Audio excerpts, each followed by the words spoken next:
Hi అండి, welcome back to Aarush world B YouTube channel. నిన్నటి వీడియోలో కార్తీక పురాణం 17వ అధ్యాయం గురించి తెలుసుకున్నాం కదండి.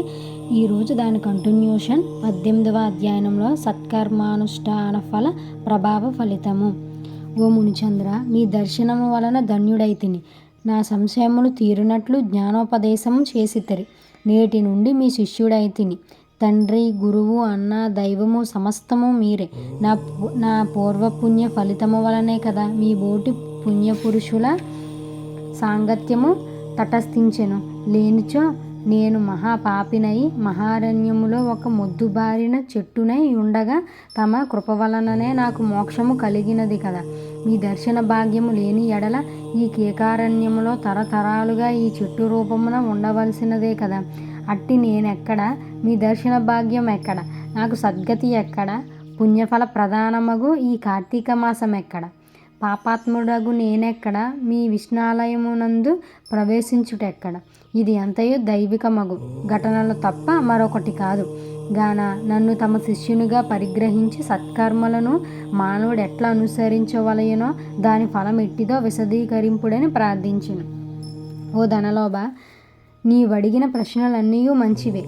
అవి అందరికీ ఉపయోగార్థమైనట్టివి కాన వివరించేదం, శ్రద్ధగా ఆలకింపు. ప్రతి మనుజుడును ఈ శరీరమే సుస్థిరమని నమ్మి జ్ఞానశూన్యుడగుచున్నాడు. ఈ భేదము శరీరమున కేగా ఆత్మకు లేదు. అట్టి ఆత్మజ్ఞానము కలుగుటకే సత్కర్మలు చేయవలెను. సకల శాస్త్రములు ఘోషించుచున్నవి. సత్కర్మలను ఆచరించి వాటి ఫలము పరమేశ్వరార్పితము మొనరించి జ్ఞానము కలుగును. మానవుడు ఏ జాతి వాడో ఎటువంటి కర్మలు ఆచరించవలెనో తెలుసుకొని అటువంటివి ఆచరించవలెను. బ్రాహ్మణుడు అరుణోదయ స్నానము చేయక సత్కర్మలను ఆచరించును వ్యర్థమగును. అటులనే కార్తీక మాసమందు సూర్యభగవానుడు తులారాశిలో ప్రవేశించుచుండగా, వైశాఖ మాసంలో సూర్యుడు మేషరాశిలో ప్రవేశించుండగా, మాఘమాసంలో సూర్యుడు మకర రాశి యందుండగా, అనగా ఈ 3 మాసాల యందున తప్పక నదిలో ప్రాతకాలం స్నానము చేయవలెను. అటుల స్నానం ఆచరించి దేవతార్చనలు చేసిన ఎడల తప్పక వైకుంఠ ప్రాప్తి కలుగును. సూర్యచంద్ర గ్రహణాల సమయములందు తదితర పుణ్యదినములందు స్నానం చేయవచ్చును. ప్రాతకాలమున స్నానము చేసిన మనుజుడు సంధ్యావందనం, సూర్య నమస్కారములు చేయవలేను. ఇట్లు ఆచరించని వాడు కర్మభ్రష్టుడగును. కార్తీక మాసమందు అరుణోదయ స్నానమాచరించిన వారికి చతుర్విధ పురుషార్థములు సిద్ధించును. కార్తీక మాసములో సమానమైన మాసమును, వేదములతో సరితూగు శాస్త్రమును, గంగా గోదావరి నదులకు సమాన తీర్థములను, బ్రాహ్మణులకు సమానమైన జాతియు, భార్యతో సరితూగు సుఖమును, ధర్మముతో సమానమైన మిత్రుడును, శ్రీహరితో సమానమైన దేవుడు లేడని తెలుసుకొనుట. కార్తీక మాసమందు విద్యుక్త ధర్మముగా స్నానాదులు ఆచరించిన వారు 1,000,000 యాగములు చేసిన ఫలమును పొంది వైకుంఠమునకు పోవుదురు అని అంగీరసుడు చెప్పగా విని మరలా ధనలోభుడు ఇటల ప్రశ్నించెను. ఓ మునిశ్రేష్ఠ, చతుర్మాస్య వ్రతమని చెప్పితిరే, ఏ కారణం చేత దానిని ఆచరించవలెను? ఇదివరకు ఎవరైనా ఈ వ్రతమును ఆచరించియున్నారా? ఆ వ్రతము యొక్క ఫలితమేమి, విధానం ఎట్టిది అని స్థిరంగా విశదీకరింపడని కోరెను. అందులకు అంగీరసుడు ఇట్లు చెప్పెను. ఓయి వినుము. చాతుర్మాస్య వ్రతమనగా శ్రీ మహావిష్ణువు మహాలక్ష్మితో ఆషాఢ శుద్ధ ఏకాదశి దినమున పాల సముద్రమున శేషపాన్పుపై శయనించి కార్తీక శుద్ధ ఏకాదశి నాడు నిద్ర నుండి లేచును. ఆ 4 మాసాలకే చాతుర్మాస్యములని పేరు. అనగా ఆషాఢ శుద్ధ ఏకాదశిని శయన ఏకాదశి అనియు, కార్తీక శుద్ధ ఏకాదశిని ఉత్తాన ఏకాదశి అనియు వ్రతమునకు చాతుర్మాస్య వ్రతమని పేరు. ఈ 4 మాసాలలో శ్రీహరి ప్రీతి కొరకు స్నాన, దాన, జప, తపాది సత్కార్యాలు చేసిన ఎడల పూర్ణఫలము కలుగును. ఈ సంగతి శ్రీ మహావిష్ణువు వలన తెలిసికొంటిని గాన ఆ సంగతులు మీకు తెలియజేయుచున్నాను, వినండి.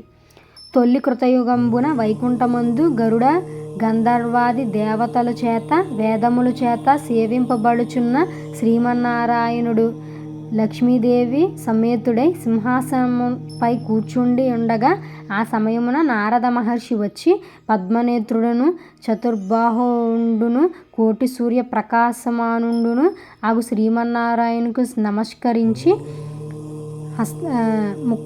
ముఖాలిత హస్తాలతో నిలబడి ఉండెను. అంతా శ్రీవారు నారదుని గాంచి ఏమీయూ తెలియని వాని వలె మందహాసముతో నెట్లనియే, నారద, నీవు క్షేమమే కదా? త్రిలోక సంచారివైన నీకు తెలియని విషయములేమీ లేవు. మహామునులు సత్కర్మానుష్ఠానములు ఎట్టి విఘ్నాలు లేక సాగుచున్నాయా? మానవులందరూ వారికి విధించబడిన ధర్మాలను ఆచరించుచున్నారా? ప్రపంచమున ఏ విధమైన అరిష్టములు లేక ఉన్నాయి కదా అని కుశల ప్రశ్నలు అడిగాను. అంతన నారదుడు శ్రీహరికి ఆదిలక్ష్మికి నమస్కరించి, ఓ దేవ, ఈ జగంబున నీ వెరగని విషయములు ఏమీయూ లేవు. అయినను నన్ను వచింపుమనుటచే విన్నవించుకుంటుని. ప్రపంచమున కొందరు మునులు మనుష్యులు కూడా తమకు విధించిన కర్మలను నిర్వర్తించుట లేదు. వారు ఏ విధంగా ముక్తి కలుగుదరో ఎరగలేకుచున్నారు. కొందరు భుజించకూడని పదార్థాలు భుజించుచున్నారు. కొందరు పుణ్యవ్రతములు చేయుచు అవి పూర్తి కాక మునిపే మధ్యలో మానివేయుచున్నారు. కొందరు సదాచారులుగా, మరికొందరు అహంకార రహితులుగా, పరనింద పారాయణులుగా జీవించుచున్నారు. అట్టి వారిని సత్కృపణతో పుణ్యాత్ములను నొనర్చి రక్షింపమని నారదుడు ప్రార్థించెను. జగన్నాటక సూత్రధారుడియగు శ్రీమన్నారాయణుడు కలవరపడి లక్ష్మీదేవితో గరుడ గంధర్వాది దేవతలతో వేల కొలిది మహర్షులున్న భూలోకానికి వచ్చి ముసలి బ్రాహ్మణ రూపంలో ఒంటరిగా తిరుగుచుండెను. ప్రపంచమంతయును తన మాయాలోకమున వీక్షించి రక్షించుచున్న దామోదరుడు వారి వారి భక్తి శ్రద్ధలను పరీక్షించుచుండెను. పుణ్యక్షేత్రములు, పుణ్యనదులు, పుణ్యాశ్రమములు తిరుగుచుండెను. ఆ విధంగా తిరుగుచున్న భగవంతుని గాంచి కొందరు ముసలివాడని ఎగతాళి చేయుచుండెరి.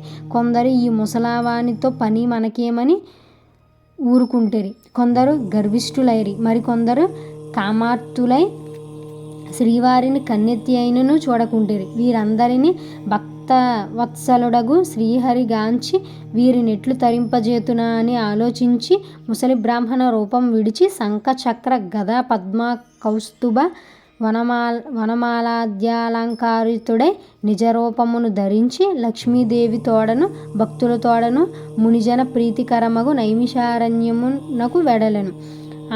ఆ వనమంతా తపస్సు చేసుకొనుచున్న మునిపుంగవులు స్వయముగా తమ ఆశ్రమంలో కరుదెంచి సచ్చిదానంద స్వరూపుడగు శ్రీమన్నారాయణ్ణి దర్శించి భక్తి శ్రద్ధలతో ప్రణమిల్లి అంజలు ఘటించి ఆదిదైవమగు లక్ష్మీనారాయణు ఇట్లు స్తోత్రము గావించిరి. శ్లోకం. శాంతాకారం భుజగశయనం పద్మనాభం సురేశం విశ్వాకారం గగన సదృశం మేఘవర్ణ శుభాంగం లక్ష్మీకాంతం కమలనయనం యోగి హృదయానగమ్యం వందే విష్ణు భవభయహరం సర్వలోకైకనాథం. రెండో శ్లోకం. లక్ష్మీం క్షీరసముద్రరాజతనయాం శ్రీరంగదామేశ్వరీం దాసీభూత సమస్త దేవావనితాం లోకైకదీపాంకురం శ్రీమన్మందకటాక్షలబ్ధ విభవృద్ధ మహేంద్ర గంగాధరాం త్వాం త్రైలోక్యం కుటుంబినీం సరనిజాం వందే ముకుంద ప్రియం. ఇంతటితో ఈ వీడియో పూర్తయిందండి. దీని కంటిన్యూషన్ వీడియో నెక్స్ట్ అధ్యాయంలో 19వ అధ్యాయంలో మనం తెలుసుకుందామండి. ఈ మొత్తం వీడియోలు వరుసగా చూస్తేనే అర్థమవుతుందండి. 17వ అధ్యాయం చూస్తేనే 18వ అధ్యాయం అర్థమవుతుందండి. కావున తప్పనిసరిగా 17, 18, 19 వరుసగా చూడండి. అప్పుడే మీకు అర్థమవుతుంది. మీకు అర్థమైతేనే ఈ వీడియోలో ఈ కార్తీక పురాణంలో ఉన్న విధంగా వ్రతాలు సత్కర్మలు ఆచరించి చేయగలుగుతారండి. అప్పుడే మోక్షం పొందుతారు. ఓం నమః శివాయ. శ్రీమాత్రే నమః.